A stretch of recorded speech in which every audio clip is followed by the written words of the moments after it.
नमस्कार दोस्तों। तो आइए आलोका एजुकेशन चैनल पर आप सभी का स्वागत है। दोस्तों, आज पुनः जो है आप लोगों के सामने कुछ महत्वपूर्ण प्रश्नों को लेकर आया हूं, जो कि परीक्षा की दृष्टि से अति महत्वपूर्ण हो। तो ध्यान दीजिए, पहला क्वेश्चन आप लोगों के सामने है।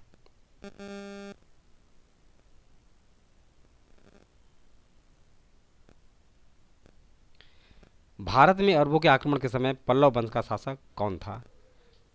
तो दोस्तों, भारत में जिस समय अरबों का आक्रमण हुआ था, उस समय पल्लव वंश का शासक नरसिंह वर्मन द्वितीय था। कौन था? नरसिंह वर्मन द्वितीय था। जैविक जगत में होने वाले कार्य, गुण व पद्धति की अध्ययन के इस ज्ञान को मशीनी जगत में उपयोग करने को क्या कहा जाता है? मशीनी जगत में उपयोग करने को क्या कहते हैं? तो बायोनिक्स कहते हैं। क्या कहते हैं? बायोनिक्स कहा जाता है। जैविक जगत में, ध्यान रखिए, जैविक जगत में होने वाले कार्य गुण व पद्धति के अध्ययन के इस ज्ञान को मशीनी जगत में उपयोग करने को क्या कहते हैं? तो बायोनिक्स कहते हैं। विभिन्न संस्कृतियों के वैज्ञानिक विवरण का तुलनात्मक अध्ययन क्या कहलाता है? विभिन्न संस्कृतियों के वैज्ञानिक विवरण का तुलनात्मक अध्ययन क्या कहलाता है? एथनोलॉजी। क्या कहलाता है? एथनोलॉजी कहलाता है। जीवधारियों को उनके वातावरण के साथ संबंध का अध्ययन करना क्या कहलाता है? तो जीवधारियों का उनके वातावरण के साथ संबंध का अध्ययन बायोनामिक्स कहलाता है। क्या कहलाता है? बायोनामिक्स कहलाता है। गणित एवं सांख्यिकी की तकनीकी द्वारा, किसके? गणित एवं सांख्यिकी की तकनीकी द्वारा जीव विज्ञान का अध्ययन क्या कहलाता है? तो बायोमेट्री कहलाता है। क्या कहलाता है? बायोमेट्री। बायोमेट्री क्या है? गणित एवं सांख्यिकी की तकनीकी पर द्वारा जीव विज्ञान का अध्ययन बायोमेट्री है। शारीरिक विकास में आने वाली असमानताओं का अध्ययन क्या कहलाता है? तो टेराटोलॉजी कहलाता है। शारीरिक विकास में आने वाले असमानताओं का अध्ययन क्या कहलाता है? टेरांटोलॉजी कहलाता है। चिकित्सा विज्ञान की वह शाखा जिसके अंतर्गत कैंसर से संबंधित ट्यूमर का अध्ययन किया जाता है, ये कहलाता है ओंकोलॉजी। क्या कहलाता है? ओंकोलॉजी। ओंकोलॉजी के तहत दोस्तों जो है चिकित्सा विज्ञान में वह शाखा ये है जिसके अंतर्गत कैंसर से संबंधित ट्यूमर का अध्ययन किया जाता है, या ट्यूमर के बारे में जानकारी हासिल की जाती है। रुधिर सीरम का वैज्ञानिक अध्ययन क्या कहलाता है? तो रुधिर सीरम का वैज्ञानिक अध्ययन सोरोलॉजी कहलाता है। सोरोलॉजी क्या है? तो आप कह सकते हैं कि रुधिर सीरम का वैज्ञानिक अध्ययन ही सोरोलॉजी है। गुर्दे की पथरी किरणों द्वारा तोड़ना क्या कहलाता है? तो लिथोट्रिप्सी। लिथोट्रिप्सी कहलाता है। लिथोट्रिप्सी क्या है? गुर्दे की पथरी किरणों के द्वारा तोड़ना, रेज के द्वारा तोड़ना लिथोट्रिप्सी कहलाता है। केंद्र तथा राज्यों के विवादों का समाधान करना भारतीय सर्वोच्च न्यायालय के किस क्षेत्र अधिकार के अंतर्गत आता है? तो ध्यान रखिए दोस्तों, प्रारंभिक क्षेत्र अधिकार के अंतर्गत आता है। प्रारंभिक क्षेत्र अधिकार के अंतर्गत आता है। नेक्स्ट,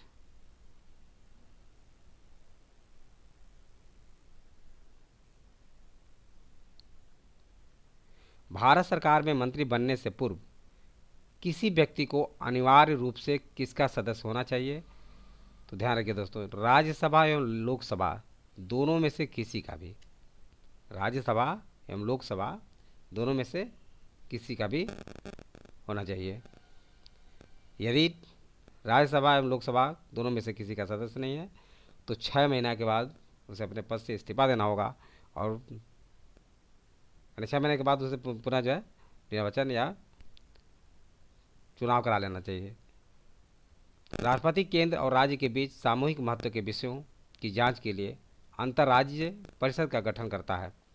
किस संसद के तहत? अनुच्छेद 263 के तहत राष्ट्रपति केंद्र और राज्य के बीच सामूहिक महत्व के विषयों की जांच के लिए एक अंतर्राज्य परिषद का गठन करता है, अनुच्छेद 263 के तहत।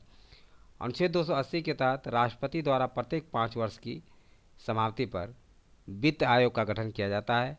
यह संघ और राज्य के किस प्रकार के संबंध में आता है? तो ध्यान रखिए दोस्तों, ये वित्तीय संबंध के अंतर्गत आता है। कौन सा? वित्तीय संबंध के अंतर्गत आता है।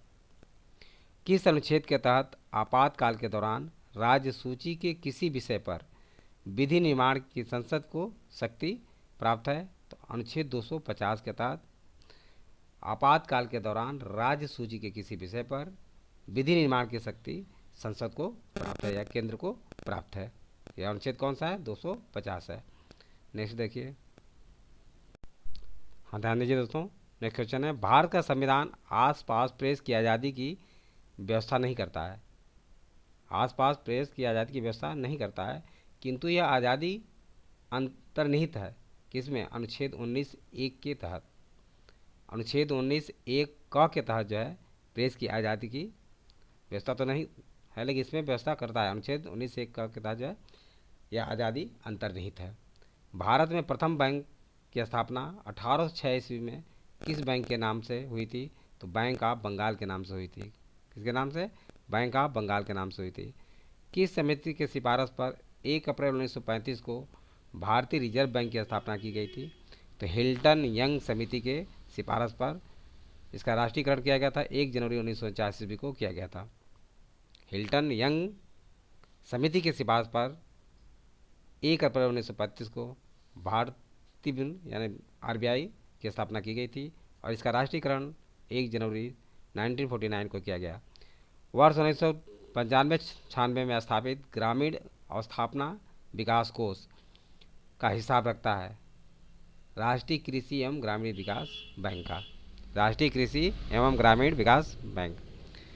यदि किसी देश में एक ही समय में अच्छी तथा बुरी मुद्रा का प्रचलन है तो बुरी मुद्रा में अच्छी मुद्रा को चलन से बाहर करने की प्रवृत्ति होती है। यह किसका नियम है? तो सर थॉमस ग्रेसम का नियम है। किसका? सर थॉमस ग्रेसम का नियम है। नेक्स्ट देखिए,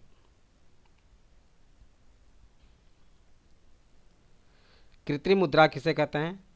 तो कृत्रिम मुद्रा जो दोस्तों जो है लेखांकन में प्रयुक्त होने वाली मुद्रा को कृत्रिम मुद्रा कहा जाता है। रिजर्व बैंक अपनी नकदी प्रबंधन की नीति का क्रियान्वयन कैसे करता है? तो तरलता समायोजन कैसे करता है? तरलता समायोजन सुविधा, कैश रिजर्व अनुपात तथा खुले बाजार की नीतियों के द्वारा। कैसे करता है?